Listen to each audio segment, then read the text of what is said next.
Gog and Magog will still survive the Malhama. And Gog and Magog are now going to use their power to ensure that Israel rules the world. And it is only when Nabi Isa alayhi salam returns, which is long after the Malhama, only then will Gog and Magog be destroyed.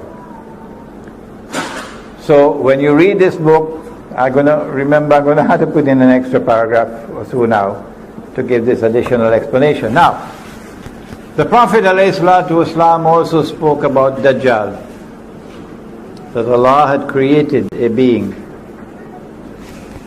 and programmed that being to impersonate the true Messiah.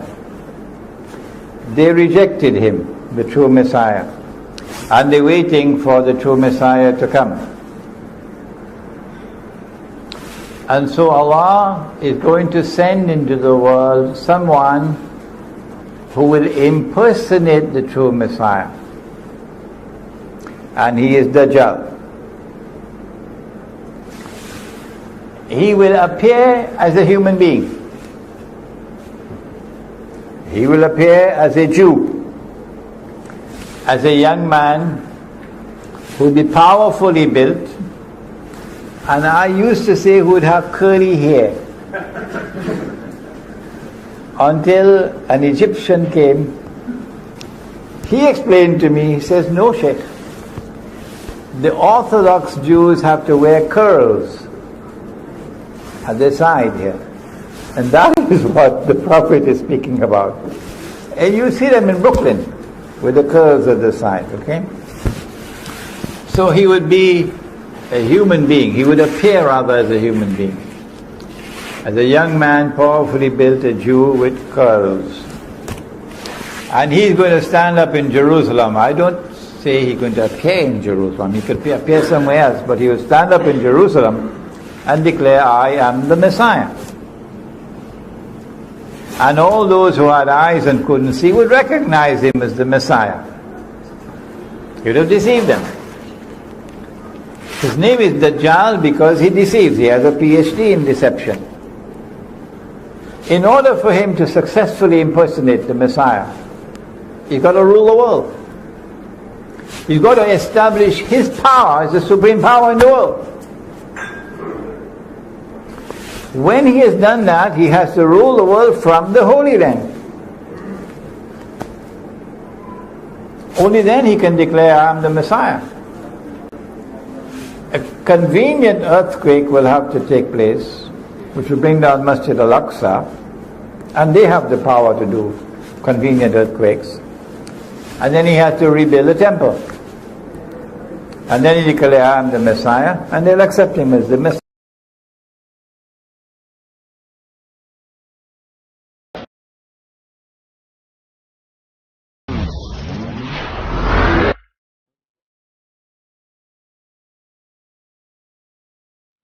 طيب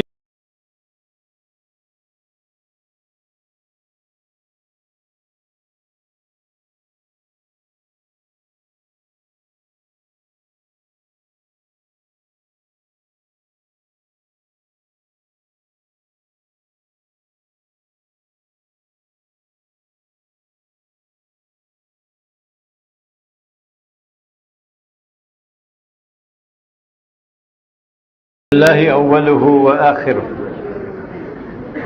We have some unfinished business from session 2. It was not possible for me to put all the components together in an hour and a half. So without your permission, I decided to take out a certain part of it and relocate it into session 3. And I hope that you would approve of my decision. We ended with that verse from Surah Al-A'raf. بعد أعوذ بالله من الشيطان الرجيم وإذ تأذن ربك ليبعثن عليهم إلى يوم القيامة من يسومهم سوء العذاب. And your Lord God has declared that He will now raise, ba'atha, send against them, Banu Israel in particular, those who will inflict upon them until the last day the worst possible punishment. Su' al-azab. Who are they who are now going to be raised? And when we have understood who are those who are going to be raised, we will understand the reality of the world today. We'll be able to anticipate events that are going to come tomorrow, and we'll then be able to deal with guidance and strategy. The Prophet ﷺ came upon companions of his who were sitting talking amongst themselves. And he asked, "What are you talking about?" And they said, "We are talking about the signs of akhir zaman, the Sa'ah." And then he replied in an answer which is located in Sahih Muslim, that the last hour will not come until, and he mentioned 10 signs.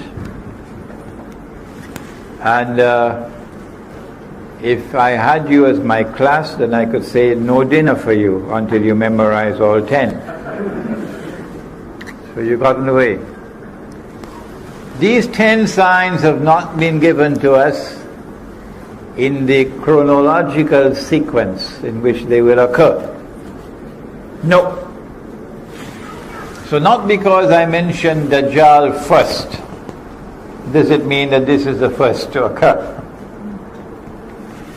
The 10 signs are, number 1, Al-Masih al-Dajjal.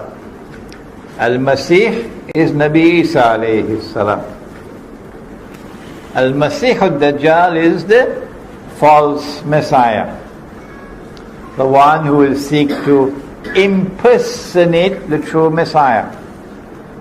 The Christians call him the Antichrist.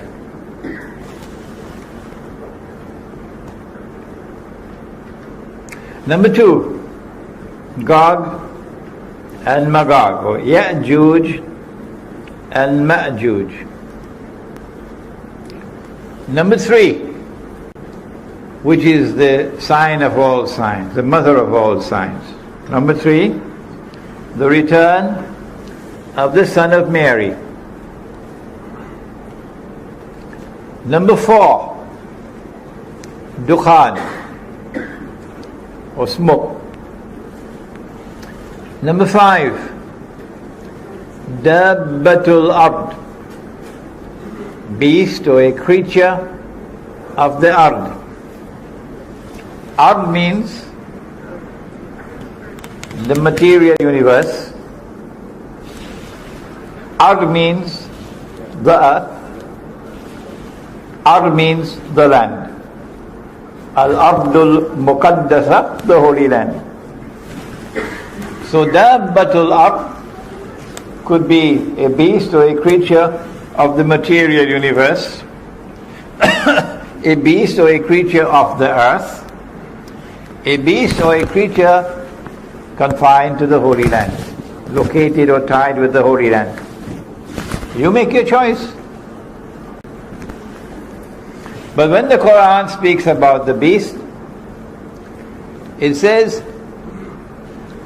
and again we have another problem here with punctuation.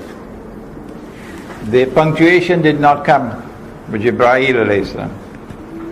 So In nearly every single copy of the Quran that you put your hands on, you see tukallimuhum, tukallimuhum, that the beast will speak to them. Whereas if we change the i'rab, it will become taklimuhum, will wound them.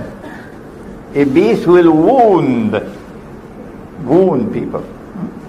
The context is clearly in favor of the second reading rather than the first. Number 6, that the sun would rise from the west.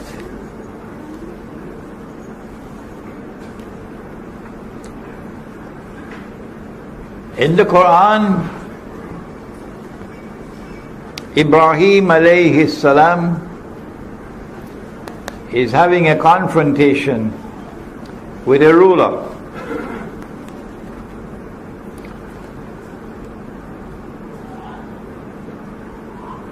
And the ruler says, "Why should I worship your Lord?"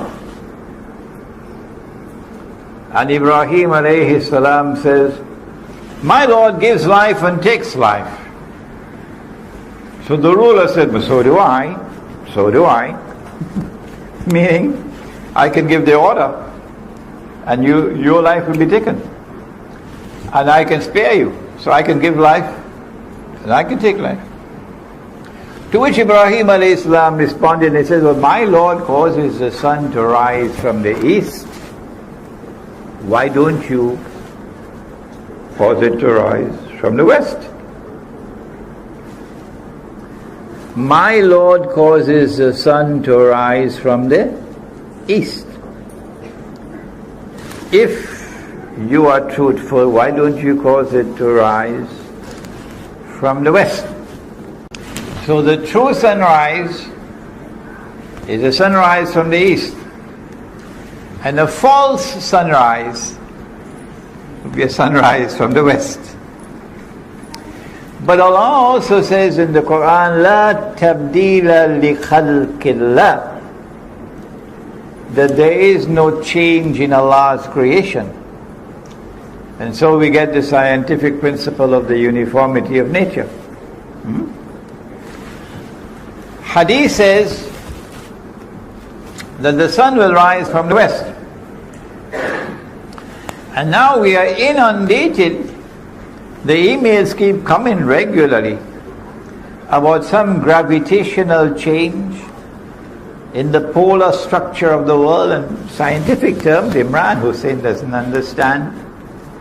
And they've been coming after me, struggling and struggling and struggling. I don't know who is paying them to do it, to convince me that the sun is actually going to rise from the west, literally. And that's what the hadith says, it's going to rise from the west, literally. And my response is, if that's your belief, well, so be it. I'm afraid I don't agree with you. Would you kindly allow me to hold on to the Quran? The Quran tells me, and my eyes also tell me, that the sun rises from the east. And the Quran tells me that Allah's creation does not change. No. Except that there will come a day when this entire material universe is going to be subjected to something called tabdeel. And it will be transformed into something which will be غَيْرَ الْأَرْضِ وَالسَّمَوَاتِ. So I'm not talking about that event, when the earth is going to pitch out of its bosom all of its burdens, and the earth is going to speak on that day. We're talking about previous to that event. The sun is going to rise from the east in accordance with the Quran, not from the west. And so I understand it to be symbolic language, not to be literally understood. But you don't have to accept my view. No. However, it'll be so nice of you if you respect me Respect me to allow me to hold the view I want to hold, and don't push it down my throat. I don't do that to you, do I? So you don't do it to me. So number 6, that the sun would rise from the west. And I understand that to be that the world is going to experience what is in fact a false sunrise. A new world order coming into being, which will be exactly opposite to the one that Allah created. Exactly opposite in everything to what Allah has ordained. And I say that world has already come into being. Yes, it's modern Western civilization, which today has taken control of the world. But you don't have to accept my view, and let's not argue over it. Number 7, 8, and 9. 3 khusuf, plural of khas. 3 earthquakes. But these are not just earthquakes. These are movements of the earth which will cause a sinking of the earth. And the earth will swallow what it swallows. One in the east, one in the west, and the third one in Arabia. And number 10, that a fire will come out of Yemen. We have anyone from Yemen? No one from Yemen? Okay. A fire will come out of Yemen and will drive people to their place of assembly, of hashar, for judgment. These are the 10 known as the major signs. And in these 10 major signs you find major actors of akhir zaman and major events of akhir zaman. We want to focus now for a while on Gog and Magog. Why? وَحَرَامٌ عَلَى قَرْيَةٍ أَهْلَكْنَاهَا أَنَّهُمْ لَا يَرْجِعُونَ حَتَّى إِذَا فُتِحَتْ يَأْجُوجُ وَمَأْجُوجُ وَهُمْ مِنْ كُلِّ حَدَبٍ يَنْسِلُونَ Suratul, come on somebody help me. Anbiya, Suratul Anbiya. Surah number 21. Allah speaks of a town which He has destroyed. The people of the town have been exiled, sent out, and He's placed a ban on them. They can never return to reclaim that town as their own. Until Gog and Magog have been released, Futihat, open. And they spread out in all directions, or they come down from every height. Using our methodology, and this is the book in which I have done it, the Islamic view of Gog and Magog in the modern world, and my wife has just informed me that we're running out of some copies, but never mind, give your name, and we'll try to get the books to you, inshallah, if we run out of copies.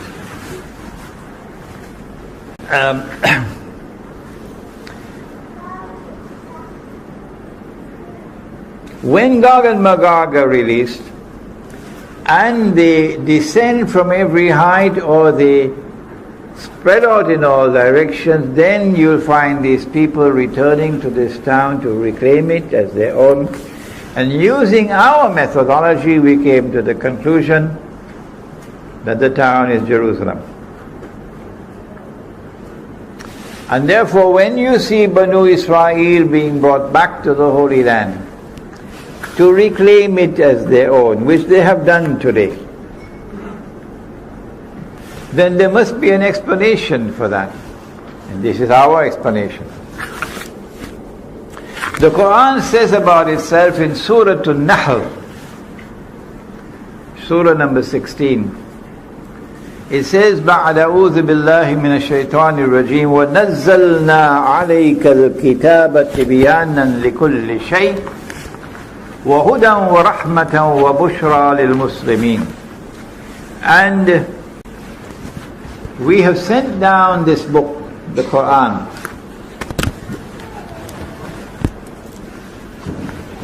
With an explanation in it for all things.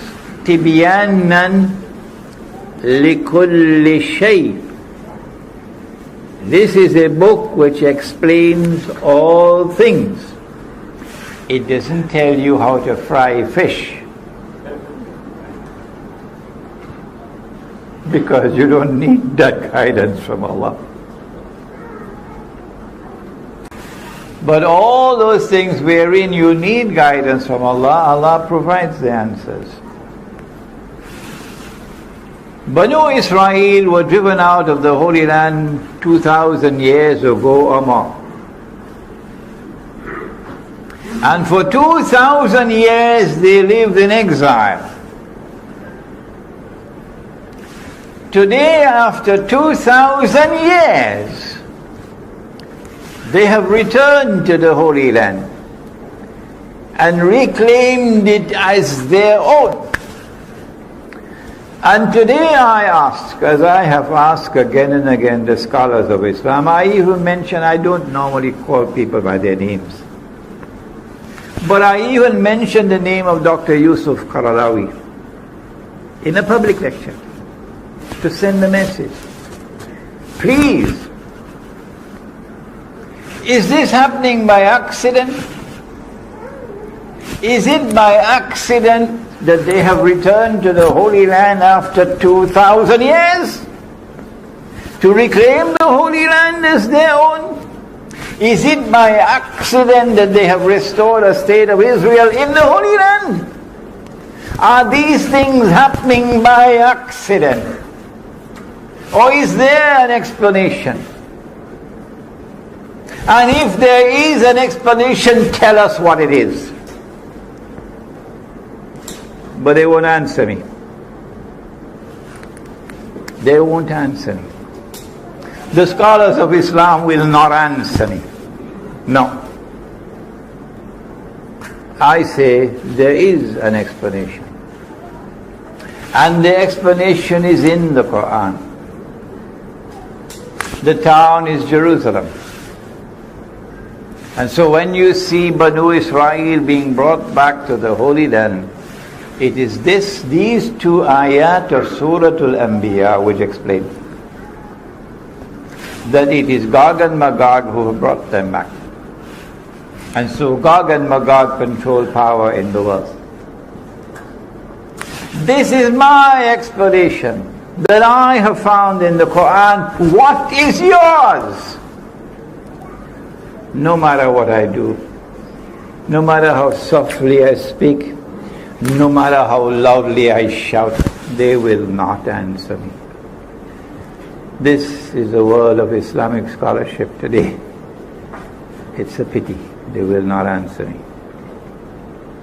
But time is running out for them. Events are unfolding. And so now we turn to the study of Gog and Magog.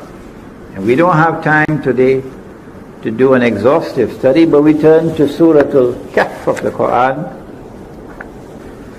وَيَسْأَلُونَكَ عَنْ ذِي الْقَرْنَيْنِ قُلْ سَأَتْلُ عَلَيْكُمْ مِنْهُ ذِكْرًا. The rabbis were in Medina, and the Quraysh sent a delegation to find out from them, how can we tell whether this man, Nabi Muhammad ﷺ, is indeed a prophet? The rabbis had asked him 3 questions, which only a prophet can answer. And Allah subhanahu wa ta'ala is sending the answers to the 3 questions. One of the questions was, ask him about the great traveler. Ask him about the great traveler who traveled to the 2 ends of the world. The second question was, ask him about the ruh. The third question, ask him about the young man of old who had a strange story in a cave. In answering the questions, Allah subhanahu wa ta'ala repeats the question and then gives the answer. And so you see how it begins. وَيَسْأَلُونَكَ عَنْ ذِي الْقَرْنَيْنِ. Question 2, وَيَسْأَلُونَكَ عَنِ الرُّوحِ. And they question thee about the ruh, the soul. But question 3, no repetition of the question. وَيَسْأَلُونَكَ عَنْ. No. Why not? Everything that happens in the Quran happens for a particular purpose. And for those who are observant and who think and ponder, there are lessons to be learned. So with question 1, ask him about the great traveler who traveled to the two ends of the earth. And we are told that this traveler is called Zulkarnain, the one who possesses 2 qarns. And qarn can mean a horn, so Qarnain will be 2 horns. And qarn could also be an age or an epoch, a time. So Qarnain will be 2 ages. So this is a man who is either of 2 horns or impacts upon 2 ages. قُلْ سَأَتْلُ عَلَيْكُمْ مِنْهُ ذِكْرًا. I am going to tell you something about him which must be remembered. إِنَّا مَكَّنَّا لَهُ فِي الْأَرْضِ وَآتَيْنَاهُ مِنْ كُلِّ شَيْءٍ سَبَبًا. Behold, we established him on earth securely, with the power and with the means, with the capacity and the knowledge and the right means to achieve anything that he might set out to achieve. And so surely a superpower, not an ordinary power, a superpower. فَأَتْبَعَ سَبَبًا. And so he chose the right means now to do what he wanted to do.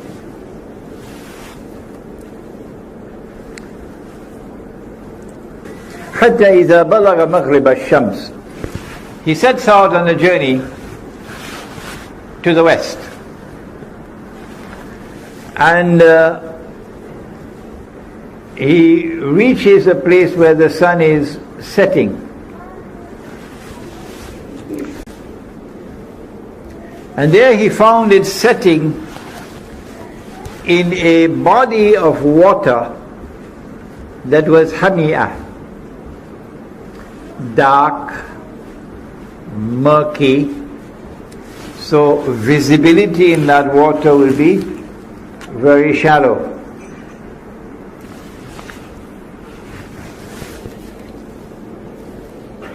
And there he came across a people, and then Allah subhanahu wa ta'ala now wants to teach a lesson. Zulkarnain possesses power to do whatever he wants to do. But Zulkarnain also has faith in Allah. When power rests on the foundations of faith, how will power be used?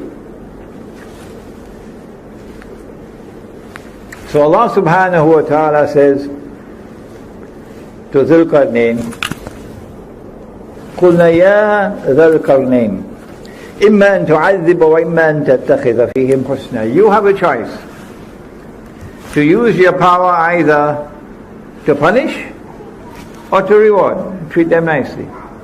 How are you going to use your power? Next verse.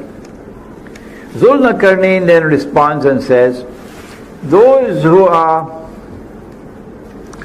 committing acts of wickedness, zulm, oppression, I will use my power to punish them.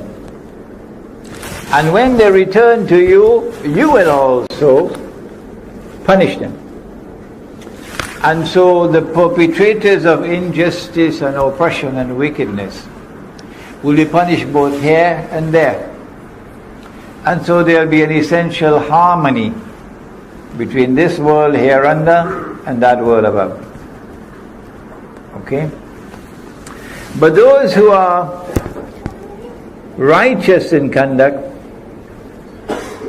I'm going to treat them well and reward them and only give them that which is easy for them to fulfill. And so when power rests on the foundations of faith, power will be used to punish the oppressor, and power will be used to support and to help and to reward those who have faith and who are righteous in conduct. That is what the world could have been if we had followed the Quran. That is what the world could be like if you follow the Quran. Is it possible for us to identify that body of water? If we can, we'll be on the way to locating the geographical location of the area in which we're talking about. We're going to do that in a moment, inshallah. Then Zulkarnain set off on the second journey now, and he's going to the rising of the sun. And when he had traveled to the distance that he could travel, the Quran does not tell us how far it was,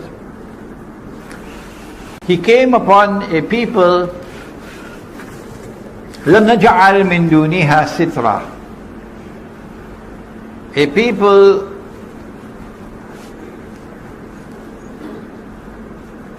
sometimes the Quran is agonizingly short in expression. Agonizingly. Only 4 or 5 words. That's all that you have. لَمْ نَجْعَلْ لَهُمْ مِن دُونِهَا سِتْرًا.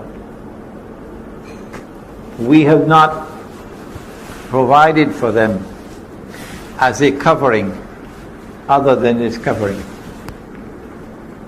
Covering from what? Who are they? We have to try to penetrate now and give our own understanding. It appears to us that it is the natural covering that you have from the sunshine. So a people living a primitive way of life. A people living a primitive way of life. When power rests on the foundations of faith, how will power be used when it confronts a people living a primitive way of life? Will they also have human rights, primitive peoples? Or do they have less than rights that others have? Suppose you have a whole basin of oil underneath there, and this oil company has located and discovered this huge basin of oil, billions of barrels of oil underneath there. But above it's the primitive people living this primitive way of life. Which takes priority? The rights of exploitation of the oil, or the rights of the people to live undisturbed? The false sunrise says the oil is more important. So take the people and ship them to Siberia. People are not important. You can dispense with their rights. Power is used to exploit the resources of the earth for our benefit. But not Zulkarnain. كذلك. Even it's only one word. That's all. One word. كذلك. وقد أحطنا بما لديه خبرا. Allah uses one word to respond. كذلك. وقد أحطنا بما لديه خبرا. And Zulkarnain, we understood, Allah understood why he acted in the way that he did. He left them as they were, undisturbed, indicating that the human rights of even the most primitive of all people take precedence over Aramco. The human rights of even the most primitive of all people. And he left them as they were. And then he went on to the third journey, which is verse number 92. They had asked of only 2 journeys to the 2 ends of the earth. But Allah knew that they wanted to know whether Nabi Muhammad ﷺ knew about the third journey. That's why they only ask about 2. And Allah is now giving a third answer. Having given the first and the second, He now goes to the actual target of the question, which is the third journey. And it is on the third journey that you come to one of the major signs of akhir zaman, which was the target of the question. They wanted to know whether Nabi Muhammad ﷺ knew about Gog and Magog. And so now he travels in the third direction. إِذَا بَلَغَ بَيْنَ السَّدَّيْنِ. He comes to a place between a pass between 2 mountain ranges. On this side are mountains, on this side are mountains. And in between there is a pass. Can we locate geographically where we're talking about? Is it possible? A pass between 2 mountain ranges. And there he came across a people, لَا يَكَادُونَ يَفْقَهُونَ قَوْلًا. He came across a people whose language he could not understand. Because their language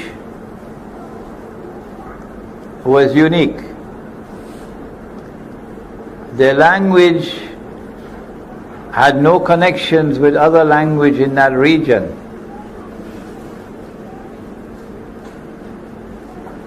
It was a language which was not connected with all the other languages in that region. It was a unique language. We're getting clues along the way, important clues for locating. When they had learned to communicate with each other, then these people spoke to Zulkarnain and said to him, Ya Zulkarnain, O Zulkarnain, Inna Ya'juja wa Ma'juja mufsiduna fil ard. Gog and Magog are committing acts of fasad in our territory. There are many sins that we can commit, but only some of them are called crimes. A sin, you punished up there, but a crime, you punish here as well. And amongst the crimes, amongst the criminal acts that we can commit, there are gradations of punishment. Like if you steal, cut off your hand. But the punishment that is severest of all is the punishment for fasad. It is not only that which corrupts but also destroys. So societies can collapse. Societies can be destroyed because of fasad, not just individuals or families. And fasad comes in many different forms. For example, Sodom and Gomorrah and their homosexuality. That's fasad. The corruption of agriculture. That's fasad. Many different kinds of fasad described in the Quran. And a good student will want to do some research and write a paper on fasad in the Quran. So Gog and Magog have PhDs in fasad. And so the punishment is the most terrible of all. At the lowest level of punishment is banishment. But at the highest level of punishment, it is cut off the hands and feet on opposite sides and crucify them until death. That's the worst punishment in the Quran. And this is what Gog and Magog do. But in the hadith, Allah speaks about Gog and Magog, and He says, I have created creatures of mine so powerful, Sahih Muslim, that none but I can destroy them. So they have almost an indestructible power. And they use their power exactly opposite to Zulkarnain. He uses his power to punish the oppressor. But they use their power to oppress. He uses his power to reward those who are righteous in conduct and treat them nicely. They use their power to wage war on the believers. He uses his power in such a way that shows respect for human rights. Even the human rights of the Aborigines of Australia, the human rights of the American Indian tribes who loved the earth and respected the sky and the rivers and the sea and the trees and the birds far more than the American people will ever do. How do you treat these people? He respected their human rights and left them as they were. But not Gog and Magog. Today the American Indians and the Canadian Indians are in prison. And they're drinking alcohol, and they're wearing blue jeans and eating McDonald's hamburgers. That's where they are today, from what they were before. Oh Zulkarnain, can you help us? You have the power. Can you build a barrier to protect us from these people? He should have said, I don't need to build any barrier. I'll move in there and I'll beat them up. And they won't touch you anymore. Huh? Like if a Muslim woman is walking on the street of Brooklyn, nobody dares to molest her. Oh no, not a Muslim woman. Not in Brooklyn, not in Harlem, not in the Bronx. Because you make the mistake of molesting a Muslim woman, all the men will be on you like tigers. And they'll teach you a lesson you'll never forget. So I don't need to build any barrier. I'll go and teach them a lesson they'll never forget. But no, he didn't say that. They said, we're prepared to pay you. He said, I don't need your money. What Allah has given to me is more valuable. He recognized that even though he had this power, his power was not enough to be able to go and teach them a lesson. So he agreed to build a barrier, recognizing that their power was so great that even he could not defeat them. What I need from you is your labor. Help me with your manpower. And I'm going to build a barrier between you. Now number 96, verse number 96. Bring me blocks of iron. And so that has to be a geographical location where there's iron ore. It has to be a geographical location where there are mountain ranges and a pass between the mountain ranges. It has to be a geographical location where on the left you have a body of water which is so dark and murky that visibility is very shallow. Okay? And it has to be an area where there are large deposits of iron ore. Bring me blocks of iron. And after he had covered the pass with blocks of iron, he said, build a furnace, blow with your bellows, and now bring me molten copper. So he poured the molten copper, and the engineers, we have an engineer here, tells me that this is to prevent rust. And after he had built the barrier and covered it, the Quran speaks, it changes from the word saddain to use another word, sadafain. In verse number 95, Atuni zubar al-hadid hatta iza sawa bayna sadafain. Previously the word used was saddain, but now the word used is sadafain. Saddain is two barriers, two mountain ranges, but sadafain is something else. It is like the two sides of a shell. We're going to have some pictures just now. The two sides of a shell. You've been to the seashore.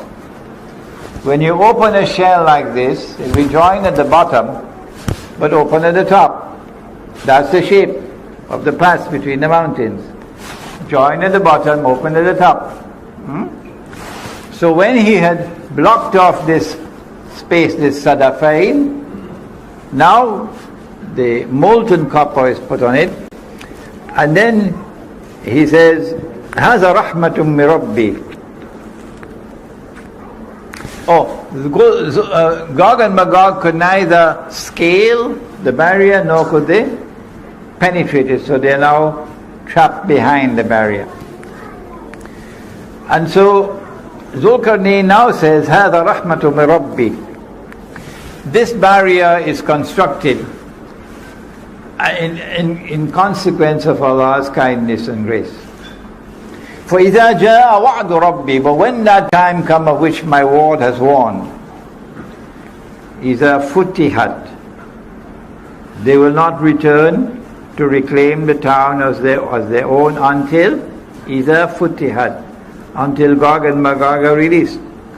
When that time comes for Gog and Magog to be released, so that Banu Israel are to be brought back to the Holy Land, جِئْنَا بِكُمْ لَفِيفًا, brought back as a motley crowd. At that time, جَعَلَهُ دَكَّا, Allah is going to bring down this barrier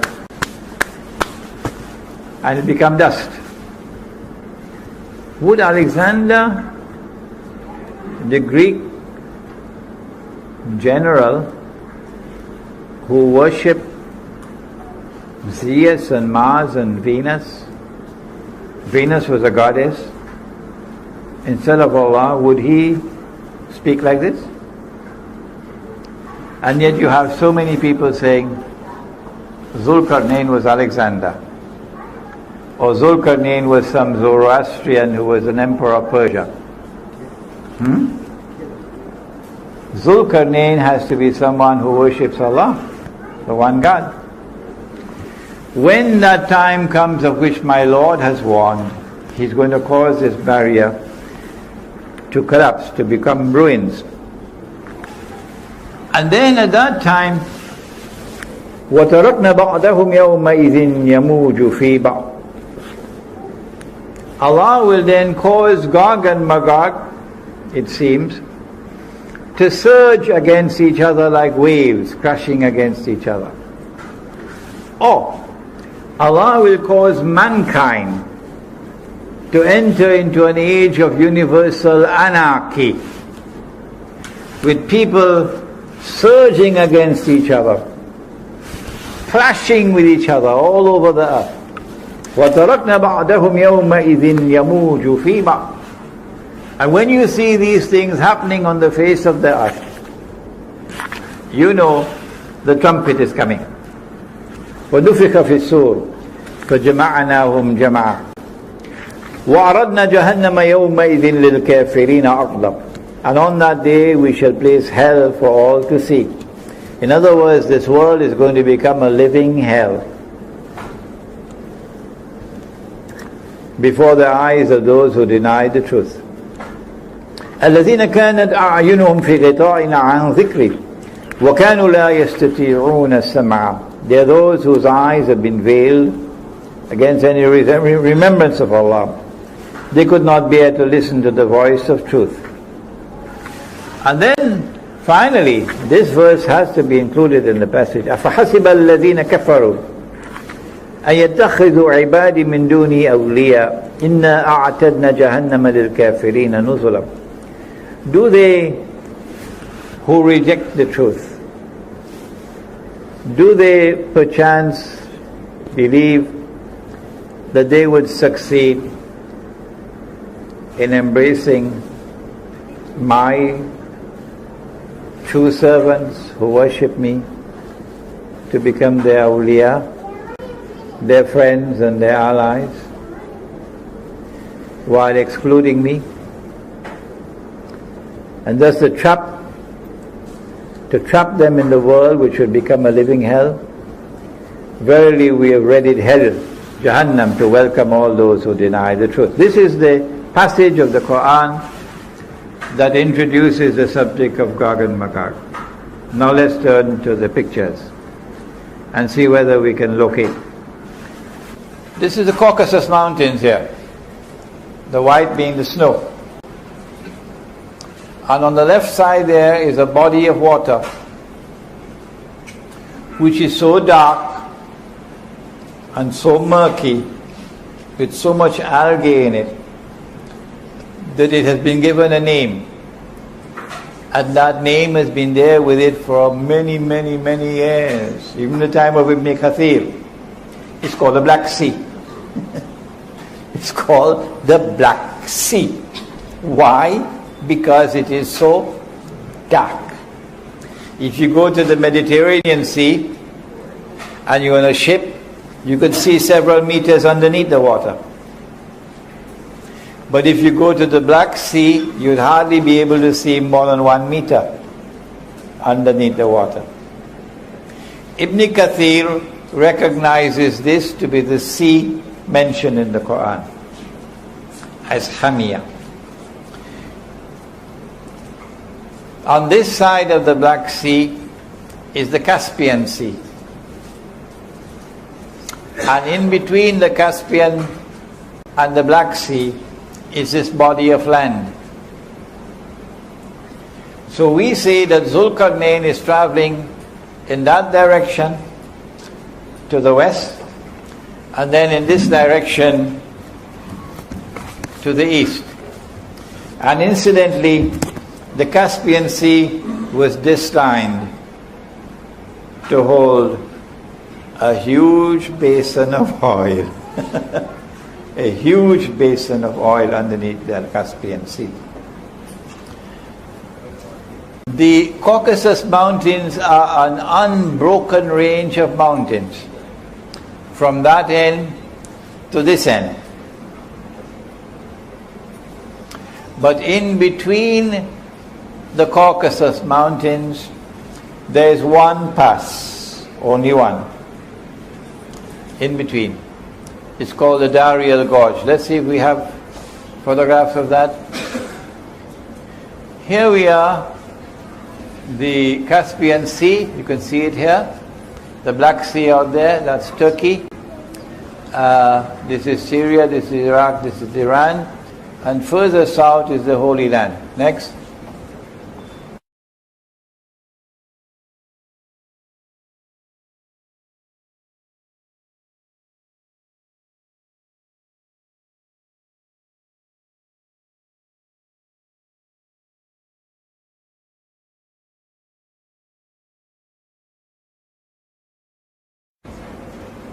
Here's a better photograph of the Caucasus Mountains, Black Sea, Caspian Sea next.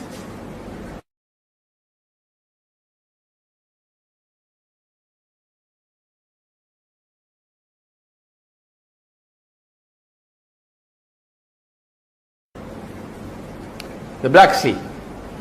You can see how black it is. And I have this photograph in my book, Gog and Magog. The Russian fleet, nuclear-powered Russian fleet, is over here.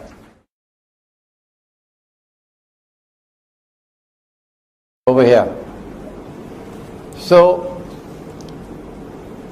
when Gog and Magog are released, says the Hadith, the first of them will pass by the Sea of Galilee. That's where the Sea of Galilee is, north of Jerusalem.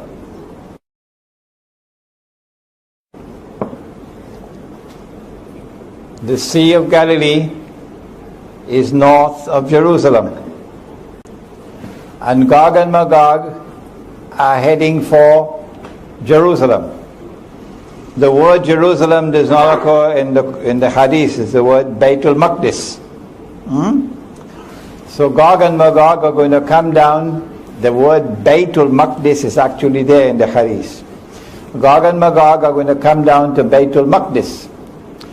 And in the process of going to Baitul Maqdis, they're going to pass by the Sea of Galilee. So they're coming from the north. They're coming from here. Alright? So Zulkarnain travels this way and then this way. And in between is the passage. See if you can find that. The passageway between. Here we are. There is the gorge, and there's one side, and there's the other side. And it's like an open shell. See, the Quran is describing this Sadafain. There they are again, the Sadafain. Go ahead. Oh, terrible. An open shell. No, this is better than the one I have in my book. The one in my book is really ugly. An open shell. So we see the two sides of the shell there. Alright? So previously the Quran had used the word Sadain, but now it uses the word Sadafain. The two sides of an open shell like that. Go ahead. Better. There you are. The two sides of an open shell. There you are, and that's the gorge in between. Go ahead. Okay, Black Sea, Caspian Sea. Yeah, go ahead. See, we have some more. One of the major events of Akhir Zaman is the conquest of Constantinople. And there's Constantinople. Mustafa Kamal insists that the name is Istanbul, and if you use the name Constantinople, you can be arrested. And the Turkish post office will not accept any mail with the name Constantinople, because he wants us to believe, and the Ottoman Islamic Empire wants us to believe, that the conquest of Constantinople prophesied by Nabi Muhammad already occurred in 1453. Wrong. The conquest of Constantinople is still to occur. And the reason why the conquest of Constantinople takes place after the Malhama, and maybe in the fourth session we can deal with Malhama. The conquest of Constantinople is important. Why? Because Eastern Christianity did not form an alliance with the Jews. Western Christianity did. Eastern Christianity is Rome of the Quran. And Nabi Muhammad ﷺ said that we Muslims are going to form an alliance with Rome. That alliance is important because the major force that faces Israel, the major threat to Israel, comes from Russia. The Russian nuclear-powered navy is here. Russia's navy cannot use this area over here in the winter time because it's all snow and ice. So for the Russian navy to get into the Mediterranean, this is the path. And NATO controls Istanbul, Constantinople, on behalf of the Anglo-American Zionist Alliance. And before NATO, it was the Ottoman Empire that controlled this on behalf of Britain and France. And it was the Ottoman Empire which was waging holy war on Eastern Christianity, on behalf of Western Christianity. And so the conquest of Constantinople has to take place so that the Russian fleet can get out of the Black Sea and come here. So we have, I believe, established for you the geographical location of Gog and Magog. a people who are located behind the barrier. Behind the barrier, on that side of the Caucasus, were the Khaza, a tribe of people who converted and became Jews. Must have been on a Sunday morning. And some of them converted from Judaism and became Christians. Must have been on a Sunday evening. So you have Khaza who are Jews, and you have Khaza who are Christians. But they did not become Jews because of religious conviction. They became Jews as a matter of political convenience. So they don't particularly care for Torah and for the laws of diet and so on. So these are people who are Jews as a nation, but not as a religion. Huh? A nation, not a religion. These are the people who today control power in the world. Now I have to make a confession. In this book, I came to the conclusion that Gog and Magog are the two rival powers in the world today. The Russian-led alliance I identified as Magog, and the Anglo-American alliance I recognize as Gog. I think that is now inadequate. Rather, a more accurate analysis would be that Gog and Magog are located within both the superpowers. And Gog and Magog are taking both the superpowers to their destruction. Because when the two superpowers have already been used to serve Israel and to serve the Zionists, they don't need them anymore. And so when the two superpowers are taken on a ride until they clash with each other, with the nuclear war, there will be mutual destruction. They will be destroyed, but not Gog and Magog. That's where I made my mistake. Gog and Magog will not be destroyed by the Malhama. Gog and Magog will still survive the Malhama. And Gog and Magog are now going to use their power to ensure that Israel rules the world. And it is only when Nabi Isa alayhi salam returns, which is long after the Malhama, only then will Gog and Magog be destroyed. So when you read this book, I'm going to have to put in an extra paragraph or so now to give this additional explanation. Now, the Prophet ﷺ also spoke about Dajjal, that Allah had created a being and programmed that being to impersonate the true Messiah. They rejected him, the true Messiah, and they're waiting for the true Messiah to come. And so Allah is going to send into the world someone who will impersonate the true Messiah. And he is Dajjal. He will appear as a human being. He will appear as a Jew, as a young man who will be powerfully built, and I used to say who would have curly hair.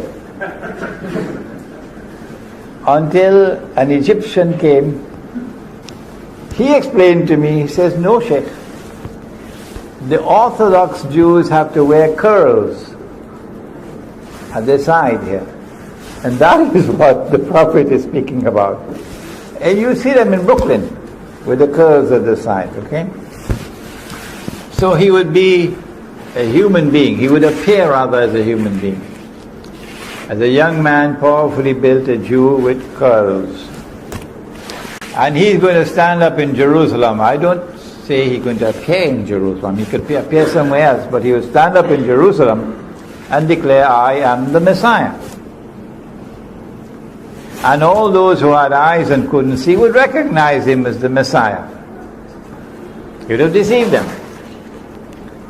His name is Dajjal because he deceives. He has a PhD in deception. In order for him to successfully impersonate the Messiah, he's got to rule the world. He's got to establish his power as the supreme power in the world. When he has done that, he has to rule the world from the Holy Land. Only then he can declare, I am the Messiah. A convenient earthquake will have to take place, which will bring down Masjid al-Aqsa, and they have the power to do convenient earthquakes. And then he has to rebuild the temple. And then he declares, I am the Messiah, and they'll accept him as the Messiah. But he would not be the Messiah, he would be Dajjal. In this book, I have explained, and this is not a hadith, it's a logical deduction. In order for him to successfully impersonate the Messiah, number one, he'll have to liberate the Holy Land, which is under control of Muslims. Liberate it for the Jews, that is. He's already done that. He's already done that. Number two, he'll have to bring the Jews back to the Holy Land to reclaim it as their own. He's already done that. Number three, he'll have to restore a state of Israel in the Holy Land and get them to believe that this is Holy Israel when it's an impostor. He's already done that. Number four, he'll have to cause that Israel to become the ruling state in the world. Israel may already be ruling the world today, but it's doing it from behind the hijab. But in order for Israel to be recognized as the ruling state, the hijab has to be moved. Israel cannot rule the world while the United States is the ruling power. In this book, I have analyzed a hadith that when Dajjal is released, he live on earth for 40 days, a day like a year, a day like a month, a day like a week, etc. And I have come to the conclusion that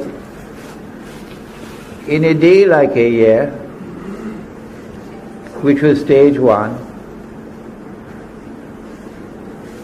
he caused Britain to become the ruling state in the world. In a day which is like a year, in stage one, Dajjal caused the island of Britain to become the ruling state in the world. And so the world experienced Pax Britannica.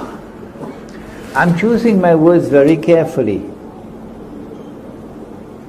so you don't say to me that the day like a year began on such and such a day, and then start mathematical calculations for me.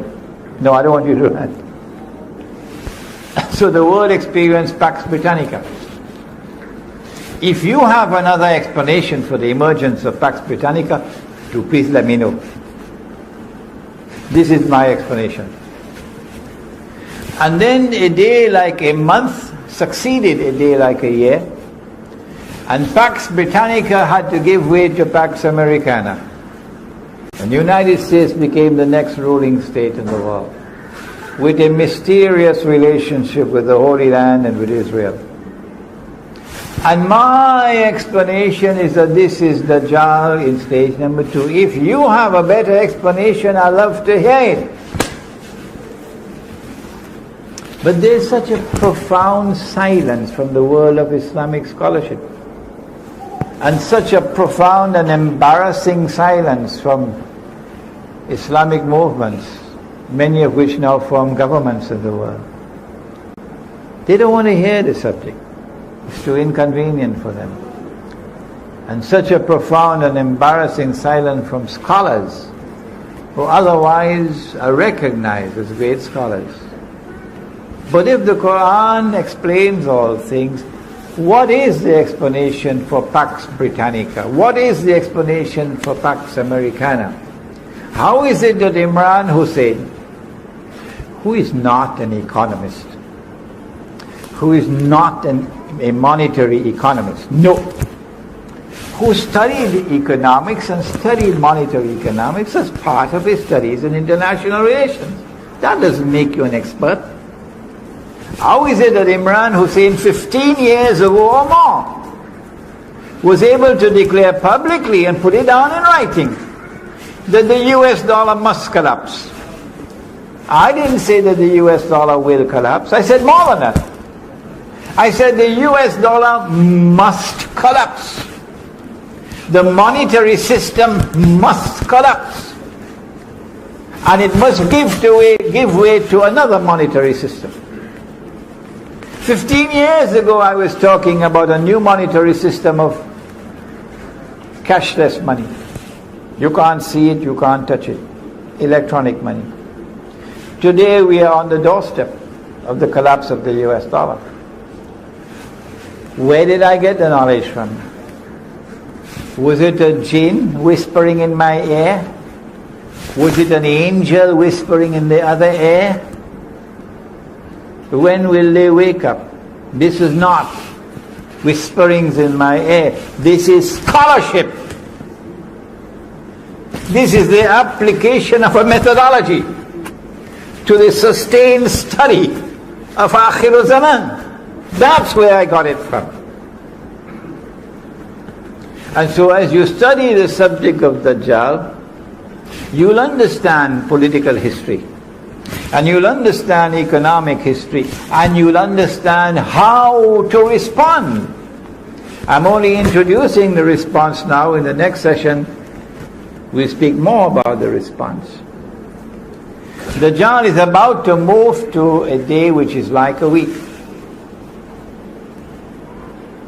And in that day which is like a week, Israel has to take over from the United States as the next ruling state in the world. And they ask me, how can little Israel rule the world? And I say to them, you dumb. Is there any American politician in the ruling state in the world today who has any kind of a hope to win an election if he stands up against Israel? You dumb. Israel controls the United States of America.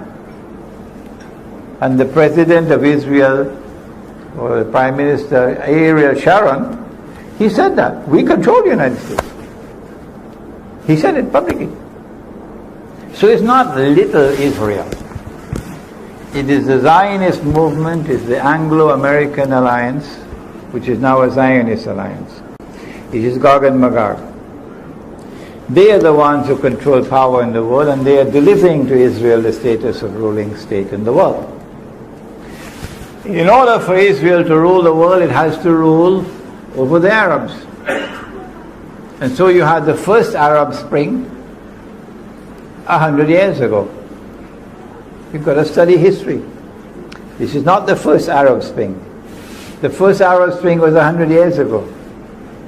And that first Arab Spring eased out the Ottoman Empire and brought into being client states that were overtly client states. Saudi Arabia, who will now control the heartland of Islam on behalf of the Zionists. It brought into being governments and rulers who now acted on behalf of the Zionists. The second Arab Spring is doing the same thing. The biggest obstacle in the way is Syria. And the most important plum in the whole basket is Syria. Is Syria. And in order for them to rule the world, they got to rule over the Arabs. To rule over the Arabs, you have to decimate the Arabs. You can't have so many Arabs, there are too many Arabs. And so, وَيْلٌ لِلْعَرَبِ مِنْ شَرٍ قَدْ اقْتَرَبَ, said Nabi Muhammad alayhi salatu wasalam. Woe unto the Arabs, because of a great evil which is going to come upon them. It's close, Gog and Magog. And he prophesied that the Arabs are going to be wiped out by plague. So biological warfare. The Arab Spring is meant to lead to the Arab slaughter. So you have a manageable Arab population in the world. And when the attack on the Arabs takes place, the biological one, the only place where you can find safety is in Makkah and Medina. Because neither Dajjal nor plague can enter into Makkah and Medina. When Israel rules the world, it will be for a day which is like a week, a short period of time. And that will be the time of the most intense oppression for Muslims. At the end of that day, which is like a week, we're going to experience the emergence of Dajjal in person. But before Dajjal can appear in person, two things must occur. Before Dajjal can appear in person, two things must occur. Number one, the Malhama, or the Great War, which will make the First World War and the Second World War look like a fight over peanuts. So great will that war be. And after that, what's the next one? What comes after the Malhama? The conquest of Constantinople. And after the conquest of Constantinople, then comes the Khuruj of Dajjal. Dajjal was released in the lifetime of the Prophet ﷺ. وَإِذْ تَأَذَّنَ رَبُّكَ لَيَبْعَثَنَّ عَلَيْهِمْ إِلَى يَوْمِ الْقِيَامَةِ مَنْ يَسُومُهُمْ سُوءَ الْعَذَابِ. Gog and Magog were released at that time. Dajjal was released at that time. But Dajjal is not in our world of space and time. But now after the conquest of Constantinople, Dajjal will have his Khuruj. So you're going to see him in person, Mr. Dajjal himself. At that time, Medina will be attacked. Dajjal is going to land outside of Medina, in salty, marshy land outside of Medina. Meaning the Israeli armed forces are going to attack Medina. And at that time, Medina is going to shake 3 times. And every kafir and every munafiq will be thrown out. So they're going to be kuffar in Medina and munafiqun. And they're going to join Dajjal. And the angels are going to bar Dajjal from entering Medina and divert his attack to Damascus. And when Dajjal reaches Damascus, then the 3 main actors of akhir zaman will all be together in the same geographical location. Number 1, Dajjal, followed by 70,000 Jews from Isfahan wearing their Persian shawls, as the hadith.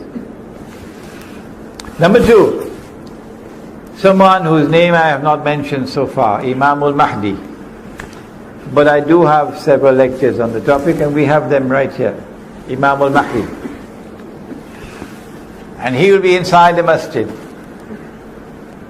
and Dajjal will be outside. The time of Salat. The first time the Messiah came, Allah appointed someone to positively identify the Messiah. Who was he? John the Baptist. The second time that the Messiah comes, Allah appoints someone to positively identify him. Who is he? Imam al-Mahdi. John the Baptist said, here he is, there's the man you've been waiting for, this is the Messiah. Pointing to his cousin, Nabi Isa alayhi salam. Imam al-Mahdi is about to lead the Salat. When Dajjal comes, Nabi Isa alayhi salam comes down. Comes down from the sky with his hands resting on the wings of two angels. And as he comes down in the masjid, the Imam will say, this is the son of Mary. This is Nabi Isa alayhi salam. History repeats itself, positive identification. And then the Imam will invite him to lead the Salah. I say, no, you've been appointed by the Jama'ah, you lead the Salah. And he will pray with us in accordance with the Sharia, which came to Nabi Muhammad alayhi salatu wasalam. It is after the Salat is over that he say, open the gates, because the masjid is barricaded. And Dajjal is outside. And Imam al-Mahdi is inside. And Nabi Isa alayhi salam is inside. The three main actors of akhir zaman in one place. Damascus. So the story of Damascus is not going to end with some foreign armed and foreign finance people overtaking the country on behalf of the Zionists. The story of Damascus will end only on that day. As he opens the gate and Dajjal sees him, Dajjal is going to melt like salt melts in water. And he's going to flee. Running. Today they're stamping their feet on the earth as bloody oppressors. But tomorrow they're going to be running. Yes, tomorrow they're going to be running. So good news for Gaza, hold on. Tomorrow they're going to be running. And Nabi Isa alayhi salam will pursue him and overtake him in a place called Lud and kill him. It is my opinion that when he is killed, he's going to pass into non-existence. Because he was programmed to act as he did. So he doesn't have to stand before Allah for judgment and to answer for his conduct and to be rewarded or to be punished. No, because Allah created him as a special creation. قُلْ أَعُوذُ بِرَبِّ الْفَلَقِ مِنْ شَرِّ مَا خَلَقَ. An evil creation to test mankind and to punish mankind. How do we respond to the awesome facade of Gog and Magog? And how do we respond to the oppression of the Dajjal? My answer is, you can't beat them. This is a sinking ship. They're taking all of mankind down with it. And if you're on board a sinking ship, and you know it is sinking, and you cannot prevent it from sinking, what do? Do you collect money and build $1 million masjid? Huh? No.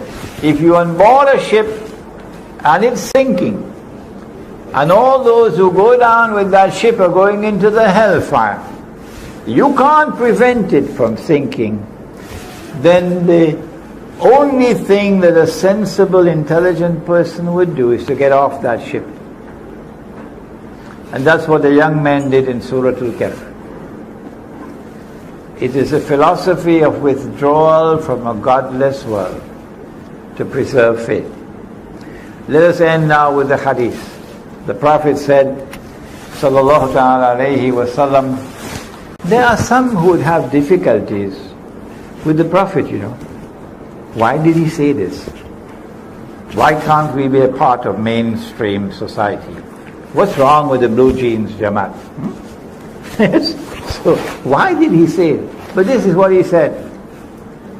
He said the time would come when a believer, in order to preserve faith, would have to flee to the mountainsides where rain falls and take with him some sheep and goats which means withdrawal from the godless world to preserve faith. This is our response. Those who choose to remain in the cities, you must know that every city and every town is going to be destroyed. Suratul Isra. And those which are not destroyed are going to be punished with terrible punishment. We say withdraw to the remote countryside and build small communities of people who worship Allah with sincerity in their hearts. And we call that the Muslim village. The Muslim village will unite our people. So no sectarianism. No. The Quran and the Sunnah will unite our people. I have much more to say on the subject, but that will be in the next session, inshallah. ربنا تقبل منا إنك أنت السميع العليم وتب علينا يا مولانا إنك أنت التواب الرحيم برحمتك يا رحمة